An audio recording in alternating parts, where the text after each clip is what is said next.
Hello बच्चों, चलिए प्रश्न को देखते हैं। प्रश्न है हमारे पास, यदि फलन f(x) बराबर हमें सारणी के दे रखा है, जहां सारणी की प्रथम पंक्ति के अवयव हैं 1 प्लस एक्स की घात 17, 1 प्लस एक्स की घात 19, 1 प्लस एक्स की घात 23। द्वितीय पंक्ति के अवयव हैं 1 प्लस एक्स की घात 23, 1 प्लस एक्स की घात 29, 1 प्लस एक्स की घात 34। तृतीय पंक्ति के अवयव हैं 1 प्लस एक्स की घात 41, 1 प्लस एक्स की घात 43 और 1 प्लस एक्स की घात 47 का मान बराबर है a plus B X plus C X का वर्ग प्लस डैश डैश डैश है, तब a का हमें मान ज्ञात करना है। चलिए सर्वप्रथम हम प्रश्न के लिए मुख्य अवधारणा लिखते हैं। मुख्य अवधारणा में हम सारणिकों के गुणधर्मों का अध्ययन करेंगे, जो कि कुछ इस प्रकार है कि यदि किसी सारणी में दो या दो से अधिक पंक्ति या स्तंभों के अवयव समान हो, यदि किसी सारणी के दो या दो से अधिक पंक्ति या दो से अधिक स्तंभों के अवयव समान हो तो सारणी का मान है वह शून्य के बराबर होता है। चलिए निम्न को उदाहरण की सहायता से समझते हैं। उदाहरण के तौर पर मान लीजिए हमारे पास एक सारणिक है जो 3 गुणा 3 कोटि की है, जिसकी प्रथम पंक्ति के अवयव हैं ए बी सी, द्वितीय पंक्ति के अवयव हैं पी क्यू आर, तृतीय पंक्ति के अवयव हैं 2a 2b 2c। तो यहाँ हमें देखने को मिल रहा है कि जो हमारी तृतीय पंक्ति है उसमें 2 उभयनिष्ठ आ रहा है, तो 2 को सारणिक के बाहर निकाल लेते हैं तो हमारे पास बन जाएगा a b c p q r a b c। तो यहाँ हमें देखने को मिल रहा है, निम्न सारणिक में देखने को मिल रहा है कि प्रथम पंक्ति एवं तृतीय पंक्ति के जो अवयव हैं वे समान है, तो सारणिक का मान है वह हमारे पास शून्य हो जाएगा। तो 2 गुणा शून्य का मान हमारे पास प्राप्त होगा शून्य। इसी प्रकार यदि किसी सारणिक में दो या दो से अधिक स्तंभों के अवयव समान हो तो सारणिक का मान शून्य के बराबर होता है। तो उदाहरण के तौर पर मान लीजिए कि हमारे पास सारणिक है जिसकी प्रथम स्तंभ के अवयव हैं ए बी सी, द्वितीय स्तंभ के अवयव हैं ए बी सी, तृतीय स्तंभ के अवयव हैं ए बी सी। तो निम्न सारणिक में तीनों स्तंभों के अवयव समान है, तो निम्न सारणिक का मान है वह शून्य के बराबर होगा। अतः प्रश्नानुसार प्रश्न में हमें फलन दे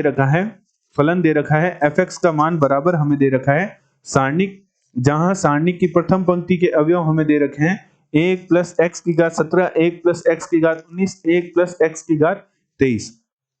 1 प्लस एक्स की घात 17, 1 प्लस एक्स की घात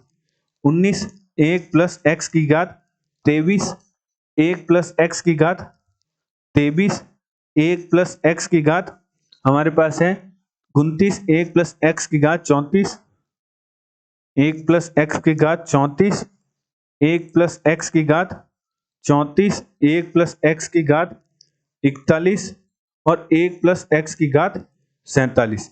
का मान हमें बराबर दे रखा है 1 प्लस एक्स की घात 41 और 1 प्लस एक्स की घात, यहाँ हमारा है 41, 43 और 47 का मान हमें बराबर दे रखा है a प्लस बी एक्स का वर्ग प्लस सी एक्स का वर्ग, जहां से हम कह सकते हैं कि जो फलन f(x) का मान है वह एक तो सारणी के बराबर है और एक बराबर है a प्लस बी एक्स का वर्ग प्लस सी एक्स के वर्ग प्लस डैश डैश के बराबर है। तो हमें a का मान ज्ञात करना है। तो हम a का मान कुछ इस प्रकार ज्ञात करते हैं कि यदि हम फलन में जो हमारा फलन f(x) बराबर दे रखा है उसमें यदि हम x की जगह शून्य रख दे तो हमारे सभी पद जो b c और d e f की गुणा में जो भी हमारे पद आएंगे, यहाँ हमारा है bx प्लस cx का वर्ग दे रखा है, थोड़ा सही करने पर bx और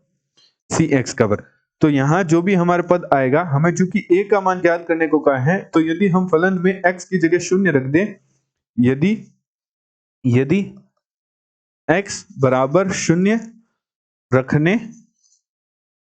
पर हमारे पास प्राप्त होगा f(0) का मान हमारे पास प्राप्त होगा a प्लस b की गुणा में 0 प्लस c की गुणा में 0 प्लस d की गुणा में कुछ भी पद आएगा तो सभी अन्य पद शून्य हो जाएंगे, तो नंबर f(0) का मान प्राप्त होगा 1। अब हम f जो हमारे सारणिक है उसमें भी x की जगह शून्य रख देते हैं, तो हमारे पास प्राप्त होगा फलन f(0) बराबर हमारे पास प्राप्त होगा 1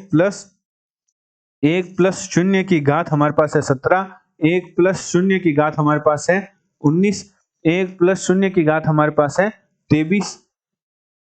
1 प्लस शून्य की घात हमारे पास है 23, 1 प्लस शून्य की घात हमारे पास है 23, 1 प्लस शून्य की घात हमारे पास है